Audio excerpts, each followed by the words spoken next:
جب آپ ایک سمت اور ایک جہت میں چلتے ہیں تو چاہے آپ آہستہ چلیں مگر ایک نہ ایک دن آپ اپنی منزل پر ضرور پہنچ جائیں گے۔ آپ نے کبھی کسی ایسی ٹرین یا پلین کا ٹکٹ لیا ہے جس کے بارے میں آپ کو پتہ نہیں کہ وہ کہاں جائے گی مگر آپ نے ٹکٹ خرید لیا ہے؟ ہرگز نہیں۔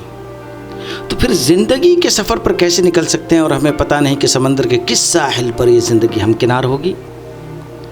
جب کوئی طالب علم اپنی زندگی کا ایک مقصد اور ایک مشن طے کر لیتا ہے تو پھر اس کے اندر توانائی، حوصلہ، لگن، یکسوئی، وقت کے صحیح استعمال، حالات سے پنجہ آزمائی، طوفانوں سے مقابلہ آرائی اور ایک ایسا جوش و ولولہ پیدا ہو جاتا ہے جس کی بنیاد پر وہ غیر معمولی کارنامے اور حیرت انگیز کرشمے کر دکھاتا ہے۔ اور ایسا ہی حیرت انگیز کرشمہ ولما روڈولف نے کر دکھایا۔ ایک معمولی گھرانے میں پیدا ہونے والی لڑکی جو پولیو کی وجہ سے چلنے سے معذور تھی، ڈاکٹروں نے یہاں تک کہہ دیا تھا کہ وہ کبھی چل نہیں پائے گی۔ جب وہ محض 4 سال کی تھی تو اس کو پولیو ہو گیا اور اس کا بایاں پیر مفلوج ہو گیا۔ وہ اپنے ناتواں اور کمزور پیروں پر کھڑی نہیں ہو سکتی تھی، لہٰذا ڈاکٹروں نے اس کے پیر میں بریس لگا دیا کہ اس کے سہارے وہ چل سکے۔ جب وہ 9 برس کی ہوئی تو ڈاکٹروں نے آرتھوپیڈک جوتے کے استعمال کی صلاح دی۔ ولما کے پیر گرچہ کمزور تھے مگر اس کے حوصلے انتہائی بلند تھے۔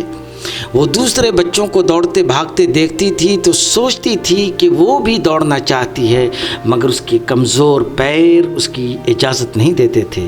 ایک روز ولما نے یہ فیصلہ کیا کہ وہ نہ صرف دوڑنا چاہتی ہے بلکہ وہ دنیا کی سب سے تیز دوڑنے والی لڑکی بننا چاہتی ہے۔ ولما نے یہ طے کیا کہ چاہے جو کچھ بھی ہو جائے وہ اپنے مقصد میں کامیاب ہو کر رہے گی۔ اس عظیم الشان مقصد نے ولما کے اندر ایک نئی روح اور ایک نئی جان پھونک دی۔ وہ تکلیف اور درد کے باوجود چلنے کی پریکٹس کرنے لگی۔ 1940 عیسوی میں پیدا ہونے والی لڑکی جو اپنے پیروں سے لاچار تھی، اپنی زندگی میں مخالف طوفانوں سے لڑنے کے لیے نکل گئی تھی۔ اس نے آہستہ آہستہ چلنا شروع کیا اور ایک دن ایسا آیا کہ وہ بغیر کسی سہارے کے چلنے لگی۔ 1952 عیسوی یعنی 11 سال کی عمر میں وہ دوڑنے لگی۔ ولما کہتی ہے کہ اس وقت میں اپنی گلی اور محلے کے تمام لڑکوں اور لڑکیوں سے کودنے، پھاندنے اور ریس کا مقابلہ کرنے لگی تھی۔ ولما جس اسکول میں پڑھتی تھی وہاں کھیل کود میں بڑھ چڑھ کر حصہ لیتی تھی۔ اس کے اسکول میں باسکٹ بال کھیلا جاتا تھا جس میں وہ دوسرے طلباء کے ساتھ کھیلتی تھی، مگر ولما کی ایک خوبی ایسی تھی جو دوسرے بچوں میں مفقود تھی، وہ دوڑتی بہت تیز تھی۔ اسکول کے کوچ نے ولما کی اس خوبی کو نوٹ کیا اور اسے مشورہ دیا کہ باسکٹ بال کے بجائے وہ اسپرنٹس میں حصہ لے۔ اسپرنٹس مختصر فاصلے کے دوڑ کے مقابلے کو کہا جاتا ہے۔ ولما نے دوڑنے کی باقاعدہ ٹریننگ لینی شروع کی اور بہت جلد ہی نیشنل اور انٹرنیشنل مقابلوں میں حصہ لینے کے قابل ہو گئی۔ اسی دوران آسٹریلیا کے میلبورن میں اولمپکس کا مقابلہ ہونے والا تھا۔ ولما نے اس میں حصہ لیا اور کانسے کا تمغہ جیتا۔ یہ 1956 عیسوی میں اولمپکس کا گیم تھا اور ولما کی یہ پہلی جیت تھی۔ اس وقت ولما کی عمر صرف 16 سال تھی۔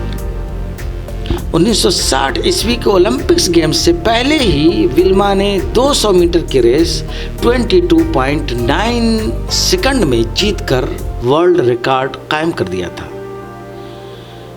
اور 1960 عیسوی میں روم کے اولمپکس ریس میں 100 میٹر 11.3 سیکنڈ، 200 میٹر 23.2 سیکنڈ اور 4x100 میٹر کی ریس جس کی وہ ممبر تھی 44.4 سیکنڈ میں جیت کر 3 گولڈ میڈل جیت لیا۔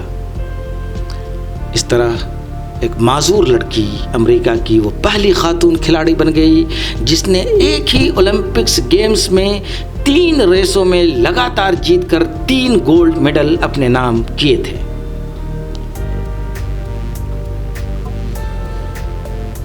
ایک معذور اور اپاہج لڑکی جس کو ڈاکٹر نے کہا تھا کہ کبھی چل نہیں پائے گی، اپنے عزم و حوصلہ کی ایسی کہانی لکھ رہی تھی جو آنے والی نسلوں کے لیے مشعل راہ ثابت ہوئی۔ چنانچہ ولما کو جہاں بہت سارے انعامات و اعزازات سے نوازا گیا، وہیں امریکی حکومت نے ولما کے نام سے ایک ایوارڈ کا آغاز کیا جو خواتین کھلاڑیوں کی شاندار کارکردگی پر دیا جاتا ہے۔ اس ایوارڈ کا نام ولما روڈولف کریج ایوارڈ ہے۔ ولما کی کہانی اس بات کا درس دیتی ہے کہ اگر عزم پختہ، حوصلہ جوان اور دل جیتنے کے جذبے سے معمور ہو اور سامنے ایک شاندار مقصد اور ایک شاندار مشن ہو تو ایک انسان حیرت انگیز کارنامے انجام دے سکتا ہے۔ مارک ٹوین ایک مشہور امریکی مصنف، افسانہ نویس اور ناول نگار ہیں جن کی ادبی تخلیقات امریکن کلاسیکل ادب میں ایک مایہ ناز مقام رکھتی ہیں۔ ان کا مشہور قول ہے، آپ کی زندگی میں 2 دن ایسے ہیں جو بہت اہم ہیں۔ پہلا دن وہ جس دن آپ پیدا ہوئے، اور دوسرا دن وہ جس دن آپ کو یہ انکشاف ہو گیا کہ آپ کیوں کر پیدا ہوئے۔ اس دنیا میں کچھ بھی ناممکن نہیں، اس لیے ہمت مت ہاریے اور جو کچھ آپ نے سوچا ہے اس کو حاصل کرنے کی کوشش کیجیے، چاہے وہ آپ کا ذاتی مقصد ہو یا کوئی ملی اور سماجی مقصد۔ بس ایک سمت میں چلتے رہیے، ایک نہ ایک دن آپ اپنی منزل پر ضرور پہنچ جائیں گے۔